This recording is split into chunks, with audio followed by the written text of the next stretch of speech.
Maya Torres stared at her computer screen for the 100th time that week, hoping the numbers would somehow change. They did not. The gravitational readings from the asteroid belt near Haven's Edge showed the same disturbing pattern. Something big was moving toward their planet, and it was not slowing down. She rubbed her tired eyes and checked her calculations again. Maya had been an astrophysicist for only 3 years, fresh out of university and eager to prove herself at the small research station on the colony world. She loved her work, studying the stars and tracking celestial movements. It was peaceful, predictable work. Until now.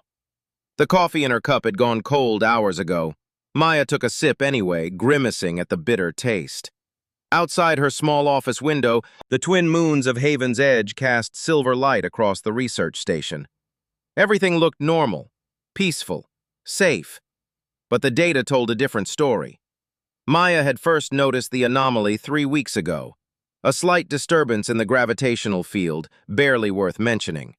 She had made a note and continued with her regular observations, but the disturbance grew stronger each day.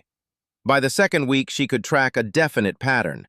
Something massive was approaching from the outer system, something that had not been there before. She spent every spare moment gathering more information. The object was huge, possibly several kilometers across. Its trajectory would bring it dangerously close to Haven's Edge. Too close. Maya ran simulation after simulation, hoping to find an error in her work. There was none. The worst part was the timeline. If her calculations were correct, they had less than 2 months before impact. Maya knew she had to report this. She prepared a detailed presentation, double-checking every figure, every projection. Her hands shook slightly as she requested a meeting with the colonial authority. This was important. They would listen. They had to listen. Gordon Blake, the colony administrator, sat across from her in his large office 3 days later. He was a heavy man with gray hair and an impatient expression. Next to him sat Dr. Helen Morris, Maya's mentor and the senior scientist at the research station. 2 other officials from the colonial authority completed the meeting. Maya presented her findings carefully. She showed them the gravitational data, the trajectory calculations, the timeline. She explained everything in simple terms, trying not to overwhelm them with technical details. When she finished, she waited for their response. Gordon Blake leaned back in his chair and sighed heavily. "Dr. Torres, how long have you been working here?" he asked. "3 years, sir," Maya replied. "And how many major celestial events have you predicted in that time?" Maya felt her stomach sink. "This is my first significant finding, but the data is very clear. The object is definitely approaching and the impact probability is extremely high." Blake exchanged glances with the other officials. "Dr. Morris, what is your assessment?" Helen Morris looked uncomfortable. She glanced at Maya, then back at Blake. "The data Maya has collected is interesting, but I think we need more time to verify her conclusions. Young scientists sometimes see patterns that are not really there. I think we should continue observing before we make any dramatic announcements." Maya felt betrayed. She had shown Helen the same data days ago. Her mentor had seemed concerned then. Now she was backing away. "Sir, we do not have time for more observations," Maya said urgently. "If we wait too long, there will not be enough time to evacuate people or prepare shelters." Blake held up his hand. "Dr. Torres, do you understand what you are asking? Evacuation would disrupt the entire colony. Businesses would shut down. People would panic. The economic damage alone would be enormous. And what if you are wrong? What if this object misses us completely or burns up in the atmosphere?" "I am not wrong," Maya insisted. "The calculations are solid. Please, just look at the data yourself." "I am not a scientist," Blake said firmly. "I rely on experienced people to advise me. Dr. Morris has many years of experience. You have 3. I am sure you mean well, but I cannot authorize an evacuation based on preliminary findings from a junior researcher. Continue your observations. If the threat becomes more certain, we will reconsider." The meeting ended shortly after that. Maya left the administrative building feeling numb. They had not believed her. Worse, They had dismissed her concerns without really examining the evidence. Over the next 2 weeks, Maya tried everything. She prepared more detailed reports. She requested meetings with other officials. She even tried to contact the Planetary Defense Coordinator directly. Every attempt met with the same response. She was too young, too inexperienced. Her data needed more verification. There was no immediate danger. Dr. Morris called her into the office one morning. Her mentor looked tired and sad. "Maya, you need to stop pushing this," Helen said gently. "You are making people uncomfortable. The administrator has complained about you multiple times. If you keep this up, it could damage your career." "But the object is still coming," Maya said desperately. "Every day it gets closer. Every day we lose time to prepare." "Maybe it will miss us. Maybe it will break apart. Space is full of uncertainties." Helen paused. "I know you believe in your findings, but sometimes we have to accept that others do not share our certainty. Let it go, Maya, for your own sake." Maya walked back to her office in a daze. She looked at her screen again. The object was still there, still approaching. According to her latest calculations, they had 43 days left. Nobody believed her. Nobody would listen. But Maya knew the truth. The disaster was coming, whether they accepted it or not. She sat down at her desk and stared at the data, wondering what she could possibly do next. Outside, the colony went about its normal business. People worked and laughed and made plans for the future. They had no idea what was coming. Maya felt completely alone, the only person in the world who could see the approaching doom, the only person who knew that time was running out. The days crawled by slowly, each one bringing the object closer to Haven's edge. Maya continued her work at the research station, but everything felt different now. Her colleagues avoided her in the hallways. When she entered the cafeteria, conversations would stop and people would turn away. The whispers followed her everywhere. "That is the one who thinks the sky is falling," she heard someone say behind her back. "Crazy Maya," another person muttered with a laugh. She tried not to let it hurt, but it did. These were people she had worked with for 3 years, people she had considered friends. Now they looked at her like she was disturbed, like she had lost her mind. Dr. Morris stopped inviting her to research meetings. When Maya asked why, her mentor gave vague excuses about scheduling conflicts. But Maya knew the truth. Helen was embarrassed to be associated with her. The senior scientist was protecting her own reputation by distancing herself from Maya's warnings. One afternoon, Maya ran into her neighbor, Claire Peterson, at the market. Claire had always been friendly before, often inviting Maya over for dinner. But when Maya smiled and waved, Claire quickly looked away and hurried down another aisle. The rejection stung more than Maya expected. Even her supervisor, Dr. Ryan Hughes, called her into his office for an uncomfortable conversation. "Maya, I need you to focus on your regular assignments," he said, not meeting her eyes. "The asteroid tracking project needs attention. The satellite maintenance reports are overdue. You have been spending too much time on this other matter." "This other matter could destroy the entire colony," Maya said quietly. Ryan sighed. "That is not your decision to make. The Colonial Authority has reviewed your findings and determined there is no immediate threat. Your job is to do the work assigned to you, not to create panic." "I am not trying to create panic. I am trying to save lives." "Then do it through proper channels. Stop bothering the administrators. Stop sending unauthorized reports to every department head in the colony." Ryan leaned forward.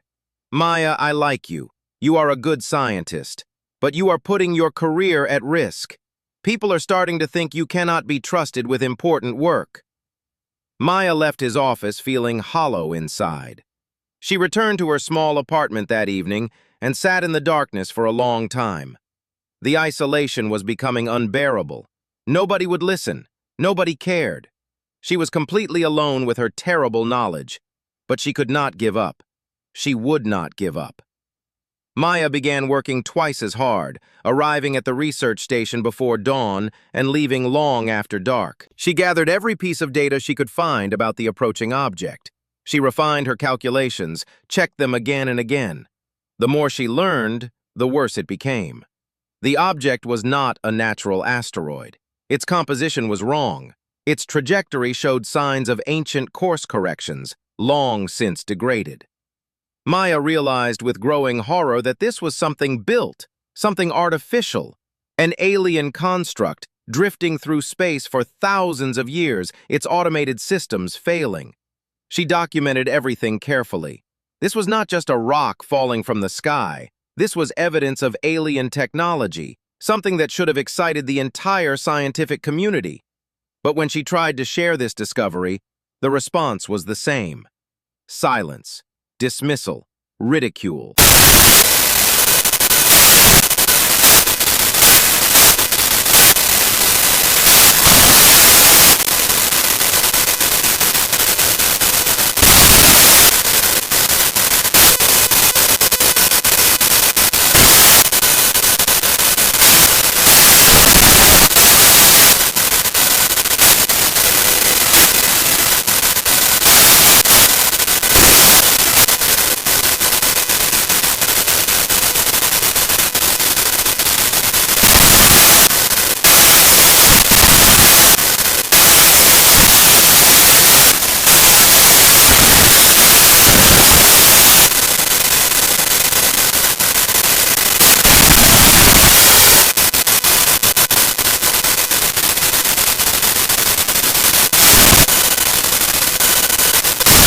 But I know something feels different. The stars look strange lately. Maya felt tears prick her eyes. It was the first kind words anyone had spoken to her in weeks. Thank you for saying that. I want to see your data, Marcus said. Really see it. Can you show me? They spent 3 hours in Maya's office that night. Marcus asked intelligent questions and listened carefully to her explanations. When they finished, he sat back and rubbed his face. How long do we have? He asked quietly. 23 days, Maya replied. And nobody is preparing? No evacuation plans? No emergency shelters? The Colonial Authority will not authorize anything. They think I am either wrong or seeking attention. Marcus was quiet for a long moment. My sister lives in the northern settlement with her 2 kids. If you are right, they will die. Everyone will die if we do nothing. I know, Maya whispered. Then we need to do something ourselves, Marcus said firmly. We cannot save everyone, but maybe we can save some people, those who are willing to listen. Over the next few days, Marcus quietly spread the word among people he trusted. A few responded. Linda Carter, a construction engineer, came to review Maya's data. She believed it too. A teacher named Paul Green joined them, then a medical technician named Sophie Anderson, and a few others. They met in secret, knowing that the Colonial Authority would stop them if they knew what was being planned. They began gathering supplies, converting cargo containers into emergency shelters. Marcus used his access to the shuttle bays to quietly prepare ships for possible evacuation. It was not much. They could only help a handful of people compared to the colony's population of nearly 50,000. But it was something. It was better than doing nothing. Maya felt less alone now. These few people believed her. They were willing to act despite the risk to their own reputations. Their faith in her gave Maya new strength. But time was still running out. She worked through another night, gathering more evidence, and then she discovered something that made her blood run cold. The alien construct was not just falling toward them. It was responding to the colony's radio emissions. Its ancient, damaged systems were tracking their signals, adjusting course slightly. The impact would not be a near miss. It would be direct. And they had only 19 days left. Maya stood in front of the small group gathered in Linda Carter's warehouse. 15 people had come tonight, the most they had managed to bring together. It was not enough. Not nearly enough to save a colony of 50,000, but it was all they had. The construct is actively responding to our signals, Maya explained, pointing to the display she had set up. Every time we broadcast radio or communications, it adjusts slightly. Its targeting systems are damaged but still functional. This means the impact will be worse than I originally calculated. Sophie Anderson raised her hand nervously. How much worse? Maya took a deep breath. The fragments will spread across a wider area. The northern and eastern settlements will be hit hardest, but nowhere on the planet will be completely safe. The room fell silent. These were people who had risked everything to believe her. They had spent weeks preparing in secret, using their own money and resources. They had been mocked and excluded just like Maya.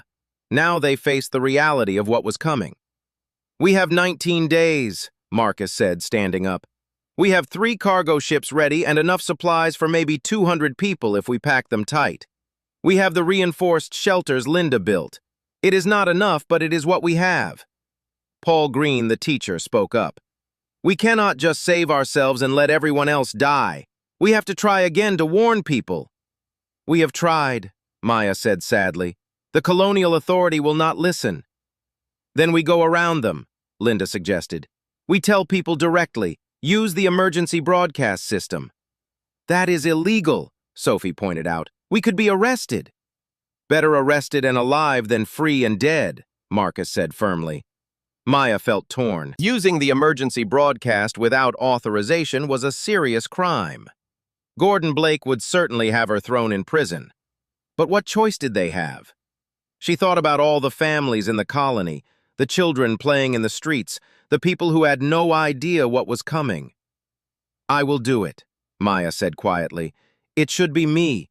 This was my discovery. If someone has to face the consequences, let it be me." "We all do it together," Marcus said. The others nodded in agreement. 2 days later, Maya sat in the main communications center, her hands shaking as she accessed the emergency broadcast system. Marcus stood guard at the door while Linda worked the technical controls. It was early morning, a time when most people would be home. Maya activated the system and began to speak. "Attention all residents of Haven's Edge. This is Dr. Maya Torres from the Planetary Research Station. I am broadcasting without authorization because you need to know the truth. In 17 days, a massive alien construct will impact our planet. This is not a drill. This is not a mistake. I have spent 2 months tracking this object, and the colonial authority has refused to act on my warnings." Her voice grew stronger as she continued. "I am not asking you to believe me without question.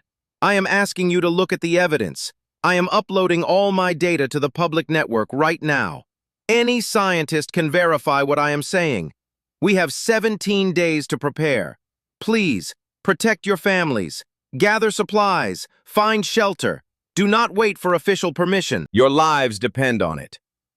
The broadcast lasted less than 5 minutes before security forces cut the signal and stormed into the communications center. Maya did not resist as they placed restraints on her wrists. She had said what needed to be said. The chaos started almost immediately. Some people believed Maya's warning and began to panic.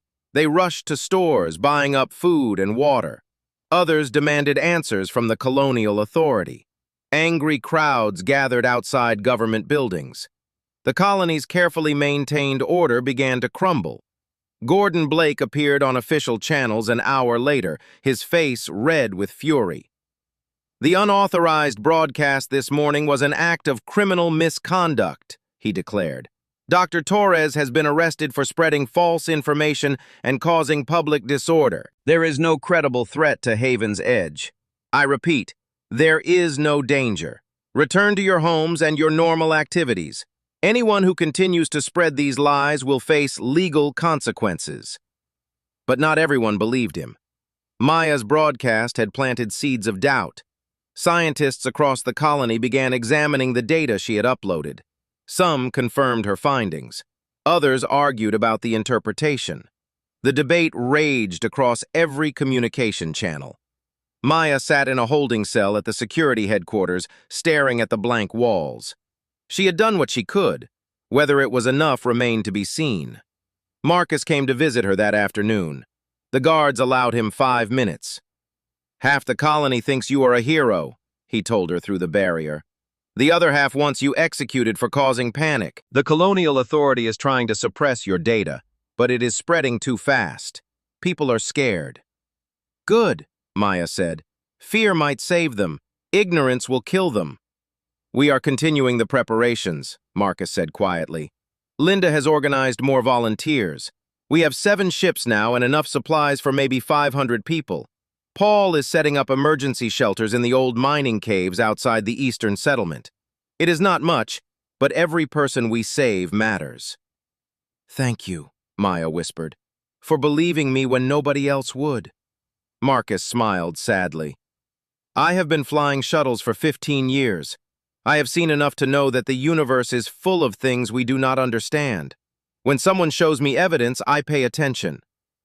After he left, Maya lay on the narrow bed in her cell and closed her eyes. Outside, she could hear angry voices, people arguing.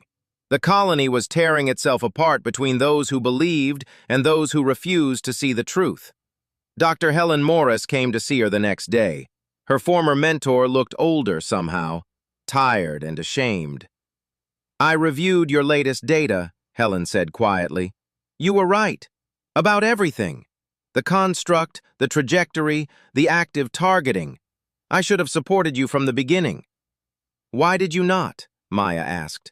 Helen looked away. "I was afraid. Afraid of being wrong, afraid of looking foolish, afraid of damaging my reputation. I chose my career over the truth. I am sorry, Maya. I am so sorry." "Will you help now?" Maya asked. "Will you tell people what you found?" "I already have," Helen replied. "I published my verification of your data this morning. Other scientists are coming forward too. The evidence is too strong to ignore anymore." But it might be too late, Maya thought. They had only 15 days left, and the colonial authority was still refusing to authorize evacuations. Gordon Blake had invested too much in calling her a liar. Admitting she was right would destroy his career and his reputation. Pride and fear, Maya realized. Those were the enemies now. Not the falling construct, but human stubbornness and the inability to admit mistakes. The construct appeared in the night sky on the 12th day, a bright point of light growing larger with each passing hour. Even people who had dismissed Maya's warnings could see it now. Fear spread through Haven's Edge like wildfire. Gordon Blake finally authorized evacuations, but it was too late for proper organization. The official evacuation plans had never been tested. The designated shelters were not ready. The transport systems were overwhelmed within hours. Panic replaced the careful order the colony had maintained for decades. Maya watched from her cell as chaos erupted outside. Security guards ran past her window, shouting into their radios. She could hear explosions in the distance as people broke into supply warehouses. The sound of crying children drifted through the air. A guard she did not recognize unlocked her cell door. "You are free to go," he said urgently. "The administrator said to release all non-violent prisoners. We need every cell for looters." He paused, looking uncomfortable. "For what it is worth, I am sorry we did not believe you sooner." Maya ran from the security building toward the research station. The streets were packed with people carrying belongings, pushing carts, dragging children. Some were heading toward the spaceport. Others ran for the underground shelters. Nobody seemed to know where to go or what to do. Her communication device buzzed. It was Marcus. "Maya, where are you?" His voice crackled with static. "Near the research station, where are you?" "At Shelter Complex 7. We have the ships ready and the mining caves are prepared. But we need your help. The colonial authority is trying to use the emergency bunkers, but they do not know the construct's impact pattern. They are sending people to the wrong locations." Maya changed direction, running toward the Emergency Operations Center. The building was surrounded by confused officials and frightened citizens. She pushed through the crowd until she found Gordon Blake standing in the center of the chaos, looking lost. "You," he said when he saw her. His voice was hollow, defeated. "You tried to tell us." "There is no time for that now," Maya said firmly. "Where are you sending people?" Blake showed her the evacuation map. Maya felt her heart sink. They were directing thousands of people to the northern shelters, exactly where her calculations showed the heaviest impacts would occur. "This is wrong," she said. "You need to redirect everyone. The northern sector will be destroyed. Send them east and south. Use the old mining complexes." "But those are not authorized shelters," an official protested. "They do not meet safety standards." They will be safer than the approved shelters in the impact zone, Maya shot back. You need to trust me now. Please. Blake looked at her for a long moment, then nodded slowly. Do it. Give her access to the emergency network. Dr. Torres is now in charge of evacuation coordination. Maya worked through the night, directing streams of refugees away from danger zones and towards safer locations. She coordinated with Marcus, Linda, Paul, and the small group who had believed her from the beginning. They knew where the supplies were hidden, which ships were ready, which caves had been reinforced.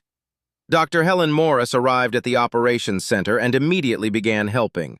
Together, they calculated safe zones and established communication networks. Other scientists who had verified Maya's data joined them, bringing their expertise.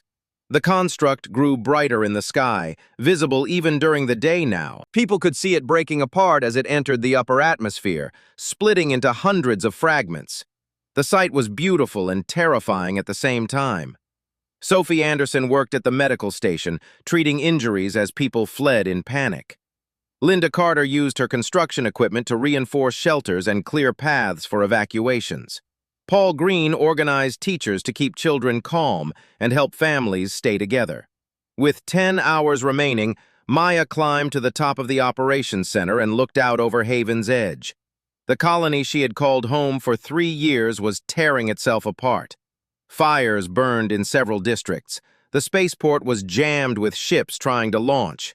Thousands of people streamed along the roads toward the shelters. Marcus joined her on the roof. We have gotten maybe 10,000 people to safe locations, he said quietly. The ships are full. The mining caves are packed. We have done everything we can. It is not enough, Maya whispered. 40,000 people are still out there. You gave them a chance, Marcus said. Without you, nobody would have survived. Blake's evacuation plan would have sent everyone to their deaths. The scientists who verified your data gave people time to prepare. Every person who reaches safety is alive because of you. Maya wanted to believe him, but the weight of all those who would not make it pressed down on her shoulders. She thought about Claire Peterson, her neighbor who had avoided her in the market, about the colleagues who had mocked her, about all the people who had refused to listen until it was too late. The first fragments hit the atmosphere 6 hours later. They streaked across the sky like falling stars, beautiful and deadly. Maya watched from the reinforced bunker beneath the operations center, monitoring the impacts through the sensor network. The northern settlements disappeared first, exactly as she had predicted. Massive explosions lit up the horizon. The ground shook violently, throwing people to the floor. The lights flickered and went out. Emergency power kicked in, bathing everything in red light. Maya worked at her console in the darkness, tracking each impact and updating the survival estimates. The construct's main mass hit the Eastern Ocean, creating a tsunami that swept inland. More fragments rained down across the planet's surface, destroying infrastructure and setting fires that spread rapidly. The communications network failed section by section. Maya lost contact with the northern shelters first, then the eastern complexes. She tried not to think about what that meant, tried not to imagine the people who had been there. The bunker shook again and again. Dust fell from the ceiling. Someone was crying in the corner. Gordon Blake sat against the wall with his head in his hands, finally understanding the magnitude of what his pride had cost. The bombardment continued for 3 hours. Then, slowly, it began to ease. The impacts grew less frequent. The shaking subsided. Maya stared at her screen, watching the data streams, waiting to see what was left. When the sensors finally stabilized, she began the grim work of assessing the damage. Whole sections of the colony were simply gone. The northern settlements had been completely destroyed. The eastern districts were flooded and burning. The central areas had taken heavy damage, but some structures remained standing. Marcus appeared beside her, covered in dust, but alive. The mining caves held, he reported. The ships made it through. We saved who we could, Maya. We saved who we could. Maya nodded, unable to speak. Outside, the sky was beginning to clear. The disaster was over. Now came the harder part. Now came survival. The morning after the disaster, Maya climbed out of the bunker into a world transformed. Haven's Edge looked like a different planet. The sky was dark with smoke and ash. Buildings that had stood for generations were reduced to rubble. Fires still burned in the distance, sending columns of black smoke into the gray sky. But people were alive. Survivors emerged from shelters and caves, blinking in the dim light. They had made it through the night. Against all odds, thousands had survived. Maya walked through the ruins of the central district, her legs shaking with exhaustion. She had not slept in 2 days. Around her, people were calling out names, searching for family members. Some reunions ended in tears of joy. Others ended in heartbroken silence. Marcus found her sitting on a broken wall, staring at nothing. "The count is in," he said gently. "We saved about 12,000 people. The mining caves sheltered 8,000. The ships evacuated 2,000. The southern bunkers held another 2,000. 12,000 out of 50,000. Maya closed her eyes. So many lost. So many who could have been saved if people had listened sooner. "Without you, it would have been zero," Marcus continued. "Blake's evacuation plan would have killed everyone. You gave us all a chance." Over the following days, the survivors began to organize. They needed water, food, medical care. The infrastructure was destroyed. The power grid was down. Communication systems were offline. Everything had to be rebuilt from nothing. Maya expected someone else to take charge, some official or experienced leader. But when people gathered to discuss what to do next, they turned to her, the scientist who had warned them, the one who had been right when everyone else was wrong. "What should we do, Dr. Torres?" they asked. Maya felt the weight of their trust. These people were looking to her for answers, for hope, for direction. She thought about refusing, about saying she was just a scientist, not a leader. But then she looked at their faces. They needed someone they could believe in, someone who had proven they would tell the truth, even when it was hard. "We start with the basics," Maya said. "Water first, then food, then shelter. We organize into teams. Engineers work on getting power restored. Medical personnel set up treatment centers. Everyone else helps clear debris and search for survivors." Linda Carter stepped forward. "I can lead the construction teams. We have equipment that survived in the caves." "I will handle medical coordination," Sophie Anderson volunteered. Paul Green raised his hand. "The teachers can organize childcare and education. The kids need routine and normalcy." One by one, people stepped up to help. The community that had fallen apart in panic was coming back together, stronger than before. The disaster had stripped away the politics and pride. What remained was simple human need and the willingness to work together. Gordon Blake approached Maya on the 3rd day. The former administrator looked like he had aged 10 years. His expensive clothes were dirty and torn. The confidence he had always carried was gone. "I owe you an apology," he said quietly. "I was wrong. About everything. My pride killed thousands of people." Maya wanted to be angry with him. Part of her was. But she also saw a broken man who would carry the guilt of his choices forever. Anger would not bring back the dead. "We need everyone to rebuild," she said instead. "You know how the colonial government worked. We need that knowledge. Help us organize the supply distribution." Blake looked surprised. "You would trust me with that?" "I trust you to learn from your mistakes," Maya replied. "That is all anyone can do." Dr. Helen Morris worked alongside Maya every day, helping to establish new early warning systems and scientific protocols. Her former mentor never made excuses for her earlier cowardice, but she showed through her actions that she had changed. "We should establish a council," Helen suggested one evening. "A group of people to make decisions together. No single administrator with too much power. Scientists, engineers, regular citizens, everyone gets a voice." Maya agreed. They held elections a week later. Maya was chosen to lead the council, with Marcus, Linda, Helen, and 5 others serving alongside her. Gordon Blake was not elected, but he continued to help with administrative work, quietly earning back trust through consistent service. The rebuilding was slow and difficult. Food was rationed carefully. Water had to be purified from contaminated sources. Medical supplies ran low. But people worked together in ways they never had before. The disaster had taught them the cost of ignoring warnings and the value of listening to uncomfortable truths. Maya established new protocols for the research station. Any scientist who identified a potential threat would be heard, regardless of their experience or rank. Multiple experts would review the data.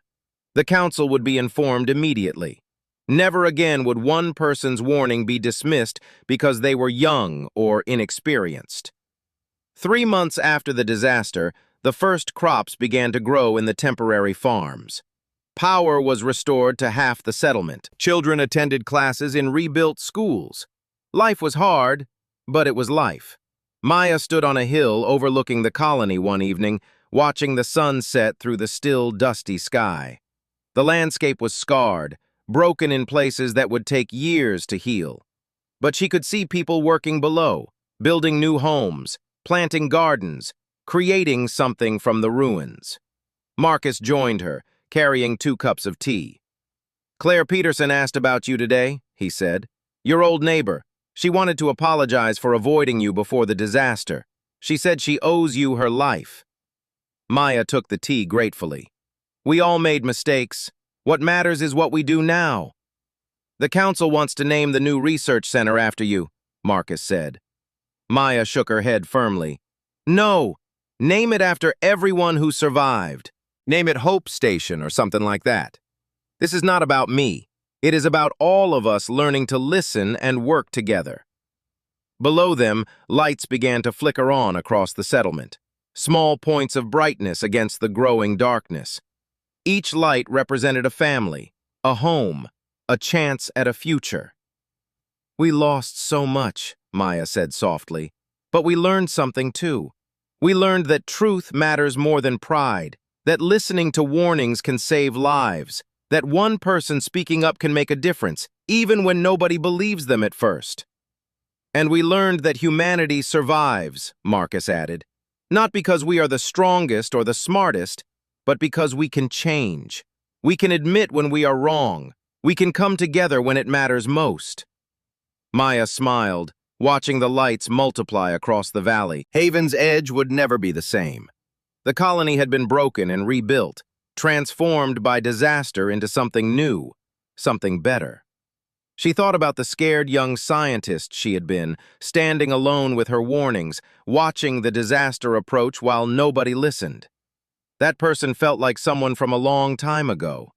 The Maya who stood on the hill now was different, stronger, more certain of her purpose. The colony survived not through technology or weapons, but through the courage of one person who refused to stay silent, and a community that finally learned to value truth over comfort. They had paid a terrible price for that lesson, but they would never forget it. As the stars began to appear above the clearing sky, Maya raised her cup in a silent toast. To those who were lost, to those who survived, and to the future they would build together, founded on honesty, cooperation, and the hard-won wisdom that sometimes the most important voice is the one nobody wants to hear.